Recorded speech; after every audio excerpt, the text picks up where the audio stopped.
और आज क्या कुछ खास रहने वाला है राजधानी पटना में, इस पर बात करने के लिए पटना से हमारे संवाददाता प्रिंस कुशवाहा हमारे साथ बने हुए, उनसे जानेंगे कि आज कुछ क्या खास रह सकता है। प्रिंस, जिस तरीके से आज मकर संक्रांति है तो उसको लेकर के क्या चल रहा है और आज का दिन कैसा रहने वाला है?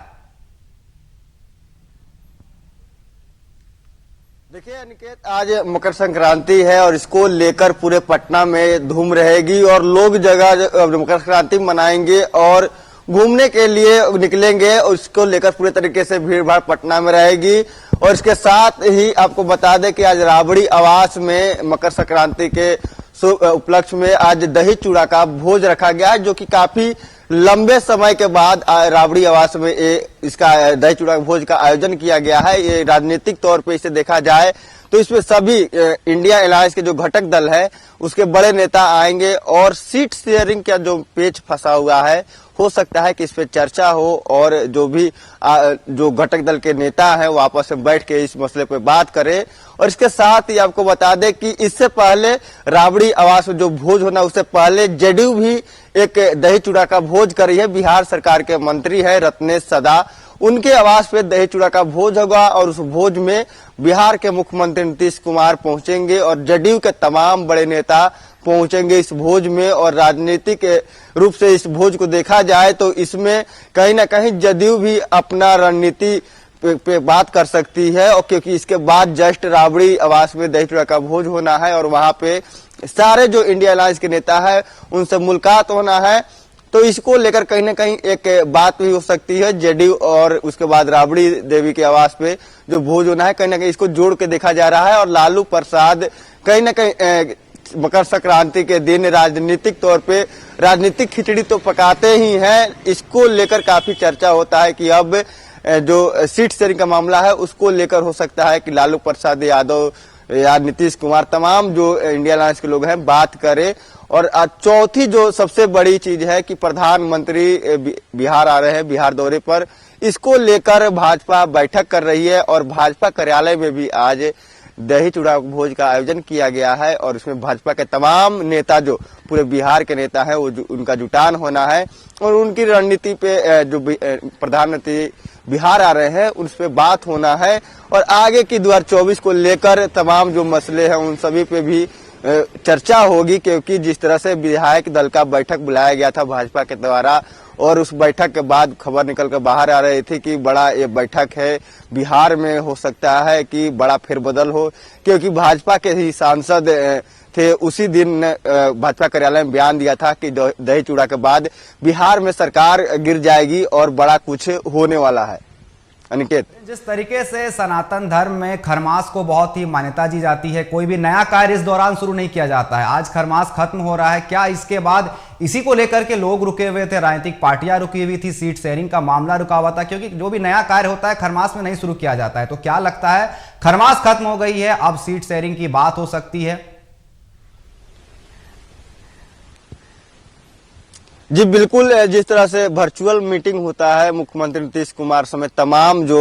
देश के विपक्ष के पार्टी के प्रमुख है, जो डेलीगेट है, वो वर्चुअल मीटिंग के द्वारा जुड़ते हैं और उसमें बात होता है कि नीतीश कुमार को संयोजक बनाया जाए, लेकिन नीतीश कुमार संयोजक बनने से इनकार कर देते हैं। और तमाम और जो लोग हैं वो लोग लालू प्रसाद यादव के नाम का प्रस्ताव आगे करते हैं, लेकिन लालू यादव इसमें कोई इंटरेस्ट नहीं दिखाते हैं। और इसके बाद नीतीश कुमार की जो नाराजगी है कहीं ना कहीं निकलकर बाहर आती है और इसको लेकर कांग्रेस भी थोड़ी सी घबरा जाती है और अब जल्दीबाजी में है कि कहीं ना कहीं सीट शेयरिंग का मामला अब सुलझ जाए, क्योंकि खरवास भी आज खत्म हो जाएगा और आज से शुभ काम लोग करेंगे। तो कयास लगाया जा रहा है कि लालू प्रसाद यादव के इस दही चूड़ा भोज के बहाने लालू प्रसाद यादव राजनीतिक तौर पे खिचड़ी पका सकते हैं, यानी कि सीट शेयरिंग का मामला जो उलझा हुआ है उसे सुलझाएंगे और उस पे बात करेंगे। नीतीश कुमार से भी मुलाकात होगी, तो नीतीश कुमार से भी जो भी नाराजगी है, चाहे तमाम जो समस्याएं हैं इंडिया अलायंस के, उस पे बात होगी। क्योंकि जिस तरह से कांग्रेस भी 10 से 12 सीट बिहार में मांग रही है और जेडीयू 16 सीट जो जीती हुई है उसको छोड़ने के लिए तैयार नहीं है, और उधर जेडीयू आरजेडी की बात कर ले तो उसे भी जेडीयू से कम नहीं चाहिए। तो इस तमाम जो समस्याएं हैं उन सभी समस्याएं पे बात होगी, क्योंकि जिस तरह से बिहार में 40 सीट है और जो मांग हो रही है, जो विपक्ष के द्वारा कुल 52 सीटों पे मांग हो रही है, तो कहीं ना कहीं किसी को कंप्रोमाइज करना होगा। तो कौन कंप्रोमाइज करेगा, क्या करेगा, इन सभी चीजों पे 1 to 1 नीतीश कुमार हो चाहे लालू प्रसाद यादव हो, एक दूसरे से बात करेंगे, मुलाकात करेंगे और देखना होगा कि आगे क्या कुछ निकलकर खबरें सामने आती है। जी, जिस तरीके से अब तो खरमास खत्म हो गया, नए कार्य शुरू हो जाएंगे, लेकिन जिस तरीके से वर्चुअल मीटिंग हुई यहां पर इंडिया गठबंधन की, साफ तौर पर वहां पर नीतीश कुमार ने संयोजक बनने से इनकार कर दिया। वहीं उनके पार्टी के नेताओं का बयान भी सामने आया कि नीतीश कुमार के सपने में संयोजक बनना नहीं था, उनका बस एक ही एजेंडा है, भाजपा हटाओ देश बचाओ। तो कहीं ना कहीं इसको लेकर के अब जो पूरा सीट शेयरिंग का मामला है वो कहीं ना कहीं अब खुलता दिखेगा, किसको कितनी सीटें दी जाएंगी। जी बिल्कुल, देखिए वर्चुअल जो मीटिंग होता है वो खत्म होता है, उसके बाद संजय झा जो बिहार सरकार के मंत्री है और नीतीश कुमार के काफी करीबी मंत्री हैं, वो बाहर निकलते हैं और बयान देते हैं कि संयोजक की कोई बात नहीं है। नीतीश कुमार के कभी भी मन में नहीं था न प्रधानमंत्री बनने की और न ही संयोजक बनने का, लेकिन एक धड़ा है जो जदयू के तरफ से हमेशा इस बात को मजबूती देते रहा कि नीतीश कुमार को प्रधानमंत्री का उम्मीदवार बनाया जाए, नीतीश कुमार को संयोजक बनवाया जाए। लेकिन नीतीश कुमार इस विलंब के कारण, जो संयोजक बनाने में जो विलंब किया गया इंडिया अलायंस की तरफ से, उसके बाद नीतीश कुमार देखे कि सब कुछ अब कोई फायदा नहीं है संयोजक बनने के लिए, इसलिए नीतीश कुमार संयोजक पद लेने से इनकार कर रहे हैं। ऐसे में तमाम भाजपा के जो नेता हैं आरोप भी लगाते हैं कि नीतीश कुमार अब बस फिराक में है कि सीट शेयरिंग हो जाए और हमें झारखंड, यूपी और बिहार में भी हमें अच्छी खासी सीट मिल जाए, क्योंकि जिसकी जितनी हिस्सेदारी उसकी उतनी भागीदारी वाली फॉर्मूला पे नीतीश कुमार काम कर रहे हैं। प्रधानमंत्री का बिहार दौरा है, कहीं ना कहीं ये बिहार दौरा आने वाले चुनाव का बिगुल फूंक देगा कि आने वाला चुनाव जो है उसको लेकर के प्रचार प्रसार यहीं से स्टार्ट हो जाएंगे, क्योंकि आने वाला जो लोकसभा चुनाव है, आम चुनाव है, इसमें कहीं ना कहीं अब जो है बिगुल बजने वाला है प्रधानमंत्री का जो दौरा होने वाला है इसके बाद से।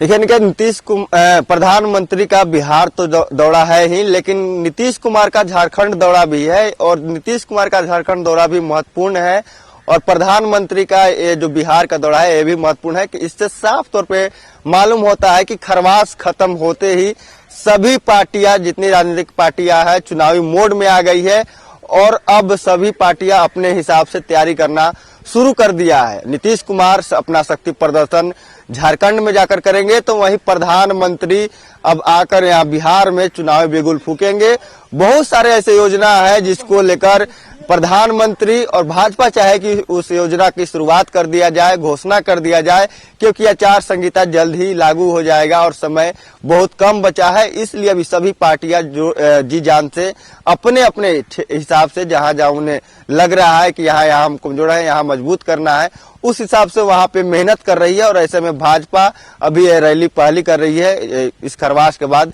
लेकिन इसके बाद कम से कम 10 रैली होने हैं प्रधानमंत्री का आचार संहिता लागू होने से पहले। और प्रधानमंत्री 1 to 1 सभी जो लोकसभा क्षेत्र है उन सभी का फीडबैक भी लेंगे और बात करेंगे और सभी से सब कुछ होना अभी बाकी है। लेकिन इस खरमास के बाद से अब चुनावी मोड शुरू हो गया है। भाजपा हो या अन्य जो राजनीतिक पार्टियां हैं, कांग्रेस या जेडीयू, सभी लोग अपने हिसाब से तैयारी करना अब शुरू कर दिए हैं चुनाव को लेकर। जी अनिकेत, सियासी गर्माहट के बारे में तो बात हो गई, जिस तरीके से सियासी गर्माहट तेज हो गई है अब आने वाले चुनाव को लेकर के। लेकिन अब बात करते हैं सर्द की। बिहार में कड़ाके की ठंड पड़ रही है, जिसको लेकर के कई जिलों में स्कूल भी बंद कर दिए गए हैं। ठंड का क्या असर देखने को मिल रहा है बिहार में? देखिए ठंड को लेकर आपको बात करें तो काफी ठंड बिहार में बढ़ा हुआ है। सियासी परा ज्यादा है, लेकिन ठंड काफी बढ़ा हुआ है, क्योंकि जिस तरह से कड़ाके की ठंड चल रही है और ठंडी हवा चल रही है, इसके साथ ही यहाँ पे ठंड काफी ज्यादा है। और इसको बचाव को लेकर जिला प्रशासन है, सरकार हो गाइडलाइन भी जारी कर रही है और मौसम विभाग भी येलो अलर्ट जारी किया है, ठंड से बचने का हिदायत दिया है। और बताया गया है सभी जगह, जितने भी पटना में जो जगह है वहां पे लगातार सभी जगह आग का व्यवस्था किया गया है, अलाव जलाया गया है और लोगों को ठंड से निजात पाने के लिए वहां पे व्यवस्था नगर निगम के द्वारा किया गया है और रैन बसेरा भी बनाए गए हैं। और लगातार जो सरकारें हैं और जो मौसम विभाग है ठंड को लेकर सचेत है और हमेशा गाइडलाइन दे रही है, क्योंकि ठंड अभी पटना में काफी है और पूरे बिहार में ठंड का मतलब कि पूरा पड़ रहा है और इससे लोग बचने के लिए अलाव का सहारा ले रहे हैं। बारिश की भी संभावनाएं जताई जा रही है कि आने वाले 2-4 दिनों में बारिश भी हो सकती है और ठंड और भी ज्यादा बढ़ सकता है।